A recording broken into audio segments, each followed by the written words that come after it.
I noticed my sound getting a little wonky. Remember these? Haven't used these in a while, have I? Alright. Chapter 21. Annabeth and I were on our way out when I spotted Hermes in the side courtyard of the palace. He was staring at an iris message in the midst of the fountain. I glanced at Annabeth. I'll meet you at the elevator. You sure? Then she studied my face. Yeah, you're sure. Hermes didn't seem to notice me approach. The iris message images were going so fast I could hardly understand them. Mortal newscasts from all over the country flashed by, scenes of Typhon's destruction, the wreckage our battle had left across Manhattan, the president doing a news conference, the mayor of New York, some army vehicles riding down the Avenue of the Americas. Amazing, Hermes muttered. He turned toward me. 3,000 years and I will never get over the power of the mist and mortal ignorance. Thanks, I guess. Oh, not you, although I suppose I should wonder, turning down immortality. It was the right choice. Hermes looked at me curiously, then returned his attention to the iris message. Look at them. They've already decided Typhon was a freak series of storms. Don't I wish? They haven't figured out how all the statues in Lower Manhattan got removed from the pedestals and hacked to pieces. They keep showing a shot of Susan B. Anthony strangling Frederick Douglass. But I imagine they'll even come up with a logical explanation for that. How bad is the city? Hermes shrugged. Surprisingly, not too bad. The mortals are shaken, of course, but this is New York. I've never seen such a resilient bunch of humans. I imagine they'll be back to normal in a few weeks, and, of course, I'll be helping. You? I'm the messenger of the gods. It's my job to monitor what the mortals are saying, if necessary, help them make sense of what's happened. I'll reassure them. Trust me, they'll put this down to freak earthquake or a solar flare. Anything but the truth. He sounded bitter. George and Martha curled around his caduceus, but they were silent, which made me think that Hermes was really, really angry. I probably should have kept quiet, but I said, I owe you an apology. Hermes gave me a cautious look. And why is that? I thought you were a bad father, I said. I thought you'd abandoned Luke because you knew his future and didn't do anything to stop it. I did know his future, Hermes said miserably. But you knew more than just the bad stuff, that he'd turn evil. You understood the choice he would do in the end. You knew he'd make the right choice, but you couldn't tell him, could you? Hermes stared at the fountain. No one can tamper with fate, Percy, not even a god. If I had warned him what was to come, or tried to influence his choices, I would have made things even worse. Staying silent, staying away from him, that was the hardest thing I've ever done. You had to let him find his own path, I said, and play his part in saving Olympus. Hermes sighed. I should not have gotten mad at Annabeth. When Luke visited her in San Francisco, well, I knew she would have a part to play in his fate. I foresaw that much. I thought perhaps she could do what I could not and save him. When she refused to go with him, I could barely contain my rage. I should have known better. I was really angry with myself. Annabeth did save him, I said. Luke died a hero. He sacrificed himself to kill Kronos. I appreciate your words, Percy, but Kronos isn't dead. You can't kill a Titan. Then, I don't know, Hermes grumbled. None of us do. Blown to dust, scattered to the wind. With luck, he's spread so thin he'll never be able to form a consciousness again, much less a body. But don't mistake him for dead, Percy. My stomach did a queasy somersault. What about the other Titans? In hiding, Hermes said. Prometheus sent Zeus a message with a bunch of excuses for supporting Kronos. I was trying to minimize the damage, blah blah. He'll keep his head low for a few centuries if he's smart. Krios has fled. Mount Othrys has crumbled to ruins. Oceanus slipped back into the deep ocean, when it was clear Kronos had lost. Meanwhile, my son Luke is dead. He died believing I didn't care about him. I will never forgive myself. Hermes slashed his caduceus through the mist. The iris picture disappeared. A long time ago, I said, you told me the hardest thing about being a god was not being able to help your children. You also told me that you couldn't give up on family, no matter how tempting they made it. And now you think I'm a hypocrite? No, you were right. Luke loved you. At the end, he realized his fate. I think he realized why you couldn't help him. He remembered what was important. Too late for him and me. You have other children. Honor Luke by recognizing them. All the gods can do that. Hermes' shoulders sagged. They'll try, Percy. Oh, we'll try to keep our promise. And maybe for a while things will get better. But we gods have never been good at keeping oaths. You were born because of a broken promise, eh? Eventually we'll become forgetful. We always do. You can change. Hermes laughed. After 3,000 years, you think the gods can change their nature? Yeah, I said. I do. Hermes seemed surprised by that. You think Luke actually loved me after all that happened? I'm sure of it. Hermes stared at the fountain. I'll give you a list of my children. There's a boy in Wisconsin, 2 girls in Los Angeles, a few others. Will you see that they get to camp? I promise, I said, and I won't forget. George and Martha twirled around the caduceus. I know snakes can't smile, but they seem to be trying. Percy Jackson, Hermes said, you might just teach us a thing or two. Another god was waiting for me on the way out of Olympus. Athena stood in the middle of the road with her arms crossed and the look on her face that made me think, uh-oh. She'd changed out of her armor into jeans and a white blouse, but she didn't look any less warlike. Her gray eyes blazed. Well, Percy, she said, you will stay mortal. Yes, ma'am. I wouldn't know your reasons. I want to be a regular guy, want to grow up, have, a regular high school experience. And my daughter? I couldn't leave her, I admitted, my throat dry. Or Grover, I added quickly, or spare me. Athena stepped close to me, and I could feel her aura of power making my skin itch. I once warned you, Percy Jackson, that to save a friend you would destroy the world. Perhaps I was mistaken. You seem to have saved both your friends and the world. But think very carefully about how you proceed from here. I have given you the benefit of the doubt. Don't mess up.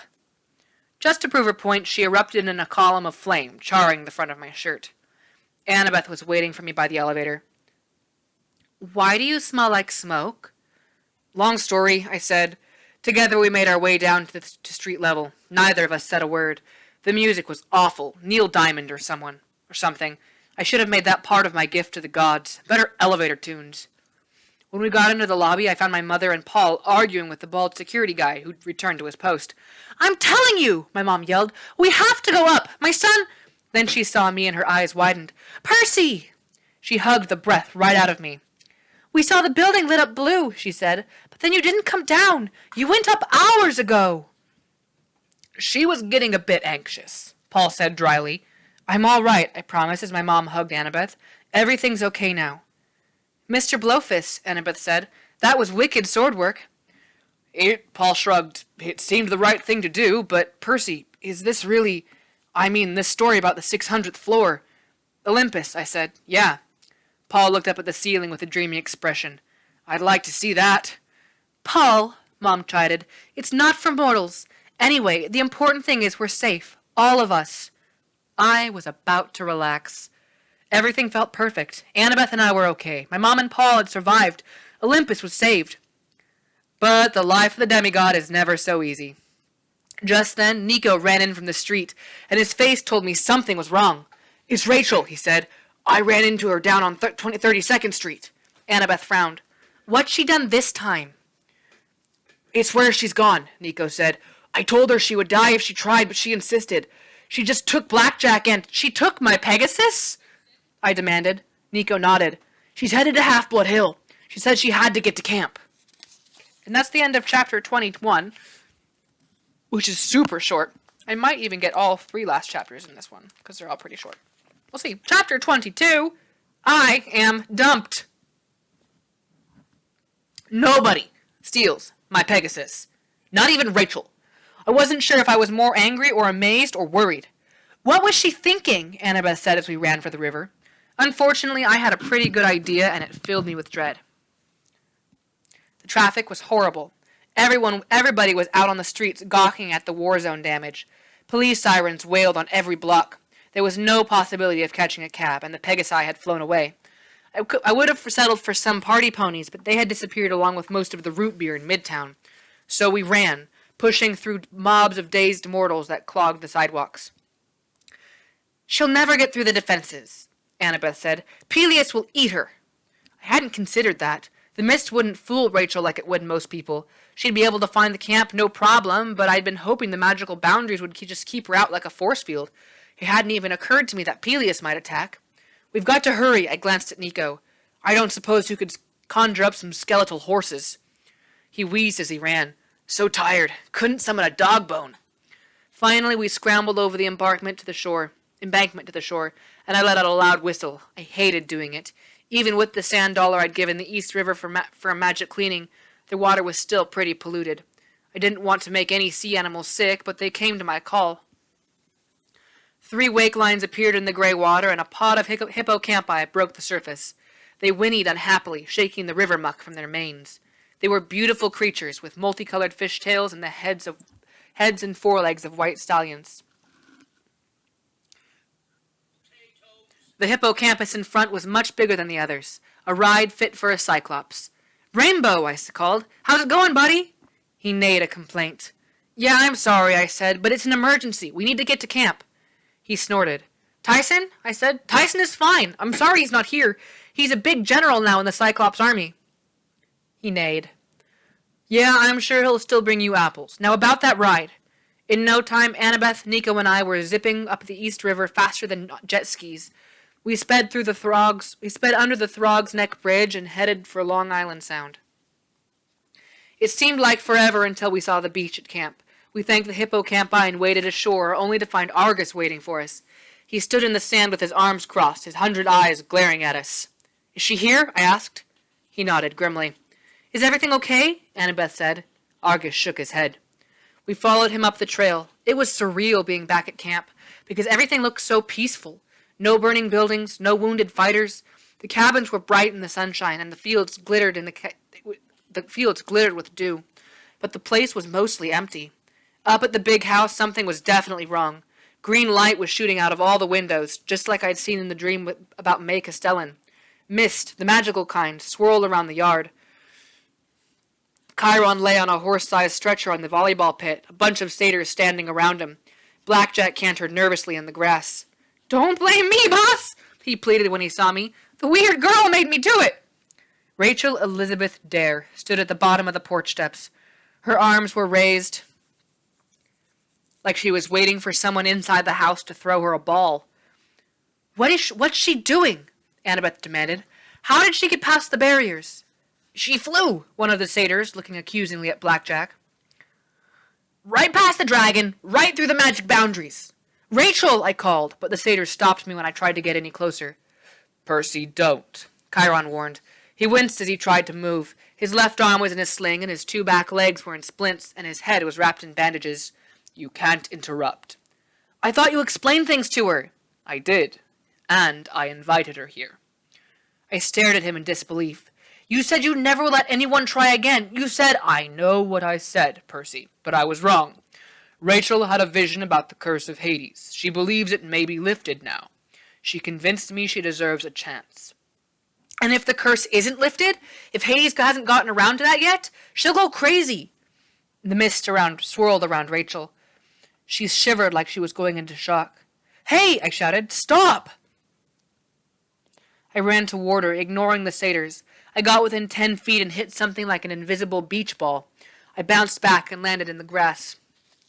Rachel opened her eyes and turned. She looked like she was sleepwalking, like she could see me, but only in a dream. "It's all right." Her voice sounded far away. "This is why I've come." "You'll be destroyed." She shook her head. "This is where I belong, Percy. I finally understand why." It sounded too much like what Miss May Castellan had said. I had to stop her, but I couldn't even get to my feet. The house rumbled. The door flew open and green light poured out. I recognized the warm, musty smell of snakes. Mist curled into 100 smoky serpents, slithering up the porch columns, curling around the house. Then the oracle appeared in the doorway. The withered mummy shuffled forward in her rainbow dress.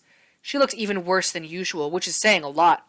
Her hair was falling out in clumps. Her leathery skin was cracking like the seat of a worn-out bus. Her glassy eyes stared blankly into space. But I got the creepiest feeling she was being drawn straight toward Rachel. Rachel held out her arms. She didn't look scared. "You've waited too long," Rachel said, "but I'm here now." The sun blazed more brightly. A man appeared above the porch, floating in the air, a blond dude in a white toga, with sunglasses and a cocky smile. "Apollo," I said.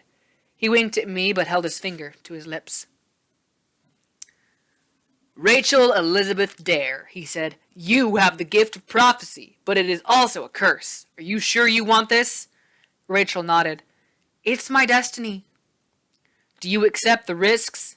I do. Then proceed, the god said. Rachel closed her eyes. I accept this role. I pledge myself to Apollo, god of oracles. I open my eyes to the future and embrace the past. I accept the spirit of Delphi, voice of the gods, speaker of riddles, seer of fate. I didn't know where she was getting the words, but they flowed out of her as the mist thickened. A green column of smoke, like a huge python, uncoiled from the mummy's mouth and slithered down the stairs, curling affectionately around Rachel's feet.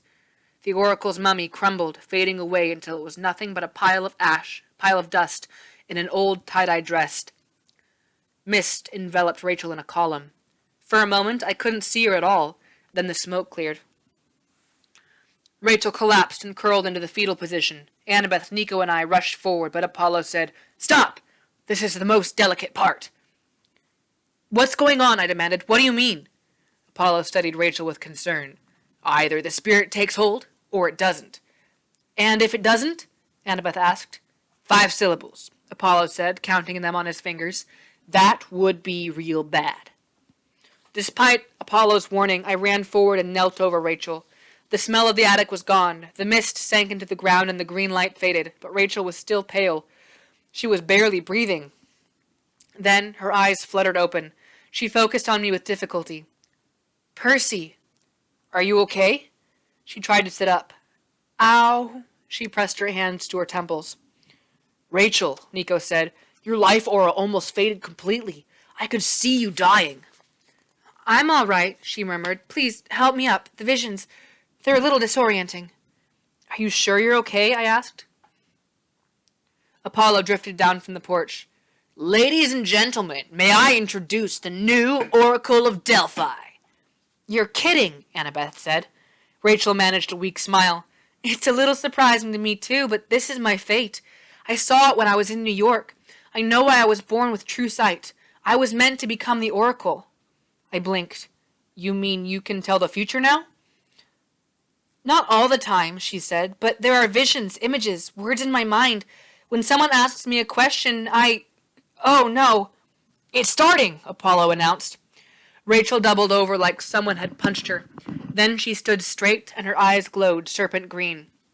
When she spoke, her voice sounded tripled, like 3 Rachels were talking at once. 7 half-bloods shall answer the call. To storm or fire the world must fall, an oath to keep with a final breath, and foes bear arms to the doors of death. At the last word, Rachel collapsed. Nico and I caught her and helped her to the porch. Her skin was feverish.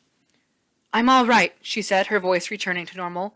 What was that? I asked. She shook her head, confused. What was what? I believe, Apollo said, that we have just heard the next great prophecy. What does it mean? I demanded. I don't remember. Rachel frowned.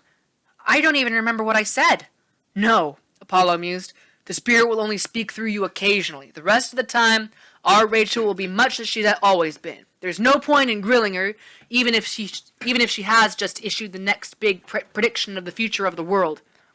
What? I said. But Percy, Apollo said, I wouldn't worry too much. The last great prophecy about you took almost 70 years to complete. This one may not even happen in your lifetime. I thought about the lines. Rachel had spoken that in that creepy voice about storm and fire and the doors of death. Maybe, I said, but it doesn't sound so good. No, said Apollo cheerfully, it certainly didn't. She's going to make a wonderful oracle.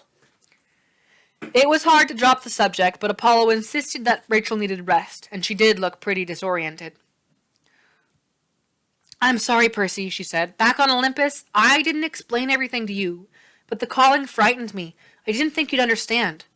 I still don't, I admitted, but I guess I'm happy for you. Rachel smiled. Happy probably isn't the right word. Seeing the future isn't going to be easy, but it's my destiny. I can only hope my family... She didn't finish her thought.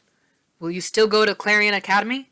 I made a promise to my father. I guess I'll try to be a normal kid during the school year, but right now you need sleep, Apollo scolded. Chiron, I don't think the attic is the proper place for our new oracle, do you? No, indeed. Chiron looked a lot better now that Apollo had worked some medical magic on him. Rachel may use the guest room in the big house for now, until we give the matter some more thought. I'm thinking a cave in the hills, Apollo mused, with torches and a big purple curtain over the entrance. Really mysterious. But inside, a totally decked-out pad with a gaming room and one of those home theater systems. Chiron cleared his throat loudly. What? Apollo demanded. Rachel kissed me on the cheek. Goodbye, Percy, she whispered. And I don't have to see the future to tell you what to do now, do I? Her eyes seemed more piercing than before. I blushed. No. Good, she said. Then she turned and followed Apollo into the big house. The rest of the day was as strange as the beginning. Campers trickled in from New York by car, Pegasus, and chariot. The wounded were cared for. The dead were given proper funeral rites at the campfire. Selena's shroud was hot pink, but embroidered with an electric spear. The Ares and Aphrodite cabins both claimed her as a hero and lit the shroud together. No one mentioned the word spy. The Sat secret burned to ashes as the designer perfume smoke drifted into the sky. Even Nathan Nakamura was given a shroud. A black silk with a logo of swords crossed under a set of scales. As his shroud went up in flames, I hoped Ethan knew he had made a difference in the end. He'd paid a lot more than an eye, but the minor gods would finally get the respect they deserved. Dinner at the pavilion was low-key. The only highlight was Juniper, the tree nymph, who screamed, Grover! And gave her boyfriend a flying tackle hug, making everybody cheer. They went down to the beach to take a moonlit walk, and I was happy for them, even though the scene reminded me of Selena and Beckendorf, which made me sad. Mrs. O'Leary romped around happily, eating everybody's table scraps. Nico sat at the main table with Chiron and Mr. D, and nobody seemed to think that this was out of place. Everybody was patting Nico on the back, complimenting him on his fighting. Even the Ares kids seemed to think he was pretty cool. Hey, show up with an army of undead warriors to save the day, and suddenly you're everybody's best friend. Slowly the dinner crowd trickled away. Some went to the campfire for a sing-along, others went to bed. I sat at the Poseidon table by myself and watched the moonlight on Long Island Sound. I could see Grover and Juniper at the beach, holding hands and talking. It was peaceful. Hey! Annabeth slid next to me on the bench. Happy birthday! She was holding a huge, misshapen cupcake with blue icing. I stared at her. What? It's August 18th, she said. Your birthday, right? I was stunned. It hadn't even occurred to me, but she was right. I had turned 16 this morning. The same morning I'd made the choice to give Luke the knife. The prophecy had come true right on schedule, and I hadn't even thought about the fact that it was my birthday. Make a wish, she said. Did you bake this yourself? I asked. Tyson helped. Well, that explains why it looks like a chocolate brick, I said, with extra blue cement. Annabeth laughed. I thought for a second, then blew out the candle. We cut it in half and shared, eating with our fingers. Annabeth sat next to me and we watched the ocean. Crickets and monsters were making noise in the woods, but otherwise it was quiet. You saved the world, she said. We saved the world. And Rachel is the new oracle, which means she won't be dating anybody. You don't sound disappointed, I noticed. Annabeth shrugged. Oh, I don't care. Uh-huh. She raised an eyebrow. You got something to say to me, Seaweed Brain? You'd probably kick my butt. You know I'd kick your butt. I brushed the cake off my hands. When I was at the River Styx, turning invulnerable, Nico said I had to concentrate on one thing to keep me anchored to the world that made me want to stay mortal. Annabeth kept her eyes on the horizon. Yeah? Then, up on Olympus, I said, when they wanted to make me a god and stuff, I kept thinking, oh, you so wanted to. Well, maybe a little, but I didn't because I thought I didn't want to stay the same for eternity because things could always get better. And I was thinking... My throat felt really dry. Anyone in particular? Annabeth asked, her voice soft. I looked over at her and saw that she was trying not to smile. You're laughing at me, I complained. I am not. You are so not making this easy. Then she laughed for real and put her hands around my neck. I am never, ever going to make things easy for you, Seaweed Brain. Get used to it. When she kissed me, I had the feeling my brain was melting right through my body. I could have stayed that way forever, except a voice behind us growled, Well, it's about time! Suddenly, the pavilion was filled with torchlight and campers. Clarice led the way as the eavesdroppers charged and hoisted us both on their shoulders. "Oh, come on," I complained. "Is there no privacy?" "The lovebirds need to cool off," Clarice said with glee. "The canoe lake," Connor Stoll shouted. With a huge cheer, they carried us down the hill, but they kept us close enough to hold hands. Annabeth was laughing, and I couldn't help laughing too, even though my face was completely red. We held hands right up to the moment they dumped us in the water. Afterward, I had the last laugh. I made an air bubble at the bottom of the lake. Our friends kept waiting for us to come up, but hey, when you're the son of Poseidon, you don't have to hurry. And it was pretty much the best underwater kiss of all time. That's the end of Chapter 2. Chapter 23. Got plenty of time. We say goodbye. Sort of. Camp went late that summer. It lasted 2 more weeks, right up to the start of the new school year. And I have to admit, they were the best 2 weeks of my life. Of course, Annabeth would kill me if I said anything different, but there was a lot of... Oh my goodness, excuse me. There was a lot of other great stuff going on, too. Grover had taken over the Satyr Seekers and was sending them out across the world to find unclaimed half-bloods. So far, the gods had kept their promise. New demigods were popping up all over the place, not just in America, but in a lot of the other countries as well. "We can hardly keep up," Grover admitted one afternoon as we were taking a break at the canoe lake. "We're going to need a bigger travel budget, and I could use 100 more satyrs." "Yeah, but the satyrs you have are working super hard," I said. "I think they're scared of you." Grover blushed. "That's silly. I'm not scary. You're a Lord of the Wild, dude. The chosen one of Pan, a member of the Council of..." "Stop it!" Grover protested. "You're as bad as Juniper. I think she wants me to run for president next." He chewed on a tin can as we stared across the pond at the line of new cabins under construction. The U-shape would soon be a complete rectangle, and the demigods had all really taken to the new task with gusto. Nico had some undead builders working on the Hades cabin. Even though he was still the only kid in it, it was going to look pretty cool. Solid obsidian walls with a skull over the door and torches that burned with green fire 24 hours a day. Next to that were the cabins of Iris, Nemesis, Hecate, and several others I didn't recognize. They kept adding new ones to the blueprint every day. It was going so well. Annabeth and Chiron were talking about adding an entirely new wing of cabins just so they could have enough room. The Hermes cabin was a lot less crowded now because most of the unclaimed kids had received signs from their godly parents. It happened almost every night, and every night more demigods straggled across the property line with satyr guides, usually with some nasty monsters pursuing them, but almost all of them made it through. "It's going to be a lot different next summer," I said. "Chiron's expecting we'll have twice as many campers." "Yeah," Grover agreed, "but it'll still be the same old place." He sighed contentedly. I watched as Tyson led a group of Cyclops builders. They were hoisting huge stones in place for the Hecate cabin, and I knew it was a delicate job. Each stone was engraved with magical writing, so if they dropped one, it would either explode or turn everyone within half a mile into a tree. I figured nobody but Grover would like that. "I'll be traveling a lot," Grover warned. "Between protecting nature and finding half-bloods, I may not see you as much." "Won't change anything," I said. "You're still my best friend."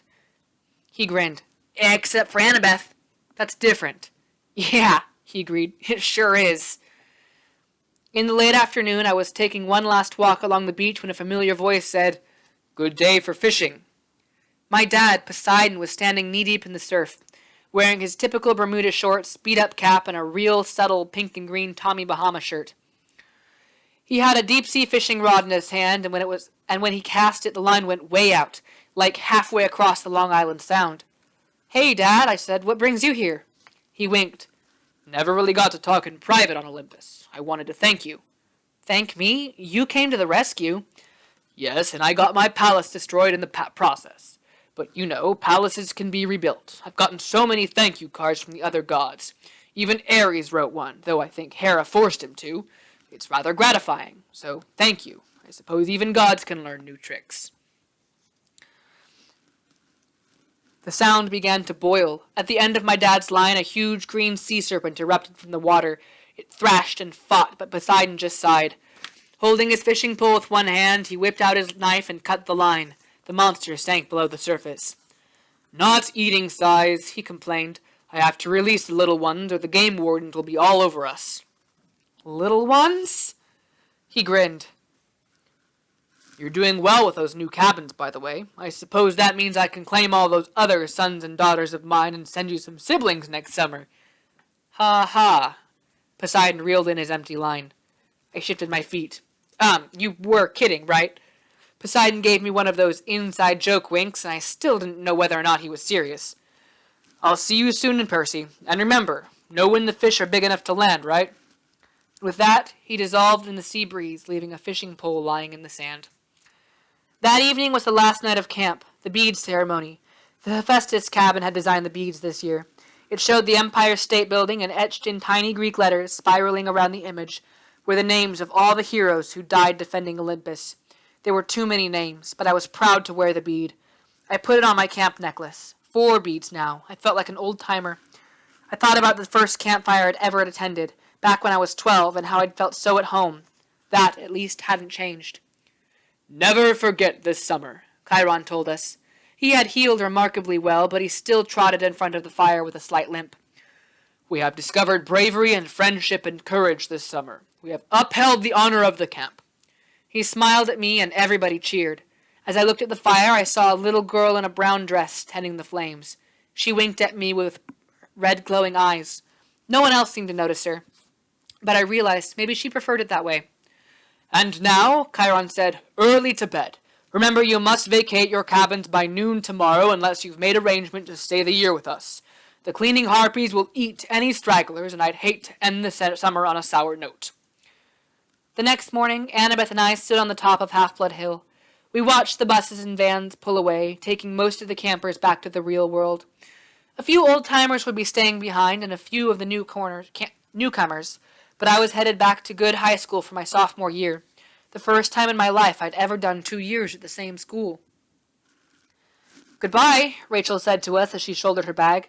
She looked pretty nervous, but she was keeping a promise to her father and attending Clarion Academy in New Hampshire. It would be next summer before we got our oracle back. You'll do great, Annabeth hugged her. Funny how she seemed to get along fine with Rachel these days. Rachel bit her lip. I hope you're right. I'm a little worried. What if somebody asks on the next math test and I started spouting prophecy in the middle of geometry class?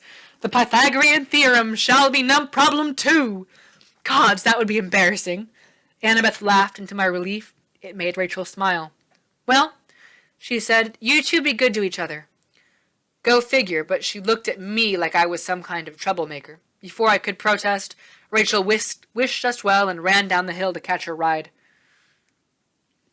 Annabeth, thank goodness, would be staying in New York. She'd gotten permission from her parents to attend a boarding school in the city so she could be close to Olympus and oversee the rebuilding efforts. And close to me? I asked. Well, someone's got a big sense of his own importance. But she laced her fingers through mine. I remembered what she'd told me in New York about building something permanent, and I thought, just maybe, we were off to a good start. The guard dragon Peleus curled contentedly around the pine tree underneath the golden fleece and began to snore, blowing steam with every breath. You've been thinking about Rachel's prophecy? I asked You've been thinking about Rachel's prophecy? I asked Annabeth. She frowned. How did you know? Because I know you. She bumped me with her shoulders. Okay, so I have. 7 half-blood shall answer the call. I wonder who they'll be. We're going to have so many new faces next summer. Yep, I agreed. And all that stuff about the world falling in storm or fire. She pursed her lips. And foes at the doors of death? I don't know, Percy, but I don't like it. I thought, well, maybe we'd get some peace for a change. Wouldn't be Camp Half-Blood if it was peaceful, I said. I guess you're right. Or maybe the prophecy won't happen for years. Could be the problem for another generation of demigods, I agreed. Then we can kick back and enjoy. She nodded, though she still seemed uneasy. I didn't blame her, but it was hard to feel too upset on a nice day with her next to me, knowing I wasn't really saying goodbye. We had lots of time. Race you to the road, I said. You are so going to lose. She took off down Half-Blood Hill, and I sprinted after her. And for once, I didn't look back. And that's the end of the book. So, if you're watching this, Emma, I know you, And you want more Rick Riordan, he has an Egyptian series called The Kane Chronicles. They're told in a very different format, and the way that the relationships with the gods is very different as well, and they're magicians, and it's lots of fun. So there's The Kane Chronicles. There's only 3 books there: Red Pyramid, Throne of Fire, and Serpent Shadow. And then after that series is the Heroes of Olympus series, which brings us back to the Greek side a little bit with the Lost Hero, then Son of Neptune, Mark of Athena, House of Hades, and Blood of Olympus. And then you have some of my favorites, the crossovers between the Kane Chronicles and Percy. You get to see Carter and Sadie and Annabeth and Percy, and it's just delightful in every way. And then there's the Magnus Chase series, which is Norse gods, if you're interested in like Thor and Odin and Freya and all them. Magnus Chase series, and you might notice his last name, Magnus Chase. Sounds familiar, maybe Annabeth Chase. So there's the Magnus Chase series, which happens at the same time as the Trials of Apollo, which takes place after the Heroes of Olympus. All excellent books, and well worth the read. There's also the Rick Riordan Presents, which is Rick Riordan's publishing, but he can't write all of the mythologies, and there's more than just Greek, Roman, Norse, and Egyptian in the world. Those are just the big ones that we all know about. But if you're interested in like Indian mythology from India, or Native American or African, or I think even some Chinese, there's a bunch of from Rick Riordan Presents that are written by other authors, but they're still just as good books. So if you're interested, let me know. I'd be happy to help you track down some places to find where you can read those, or listen to them in audiobook form. But I hope you've enjoyed reading this year. And I've certainly enjoyed reading it for you, with you. So have a good summer.